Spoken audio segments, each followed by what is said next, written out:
नटसम्राट पिक्चरची स्टोरी या माणसाच्या आयुष्यात रिअल मध्ये घडली आहे. विश्वास बसत नसेल तर हा व्हिडिओ पूर्ण बघा. ही गोष्ट आहे कधी काळी भारतातील टॉपच्या श्रीमंतांपैकी एक आणि रेमंड कंपनीचे मालक विजयपत सिंघानिया यांची. काही वर्षांपूर्वी रेमंडचे कपडे वापरणं म्हणजे श्रीमंतीचं लक्षण होतं.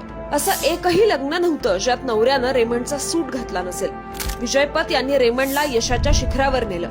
2000 ते 2010 या दरम्यान कंपनीच्या शेअर्सची किंमत 500 कोटींपासून तब्बल 1000 कोटींवर नेली. कष्टात गेलेलं आयुष्य नंतर उतार वयात निवांत घालवता यावं म्हणून त्यांनी कंपनीची जबाबदारी आपला मुलगा गौतम याच्यावर सोपवली. सगळे शेअर्स, सगळी कागदपत्र मुलाच्या नावावर केली आणि इथेच खऱ्या पिक्चरला सुरुवात झाली. काही वर्षातच बाप लेकात वाद सुरू झाले आणि गौतमनं आपल्या वडिलांना राहत्या घरातून बाहेर काढलं. कार, ड्रायव्हर, पैसे सगळं काही काढून घेतलं. कधी काळी मलबार हिलला 34 मजल्याच्या आलिशान घरात राहणारे, विमानानं प्रवास करणारे सिंघानिया आज भाड्याच्या घरात राहतात. साध्या रस्त्यावर सामान्य माणसासारखे फेरफटका मारताना दिसतात. आज ते स्वतः निर्माण केलेल्या साम्राज्यासाठी कोर्टात लढतायत. ही गोष्ट फक्त विजयपत सिंघानियांची नाही तर त्या प्रत्येक बापाची आहे ज्यानं मुलासाठी सर्व काही दिलं आणि शेवटी मात्र एकटाच उरला.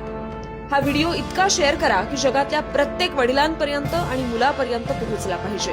आणि अशा जगावेगळ्या माहितीसाठी संवाद सेतूला फॉलो करा.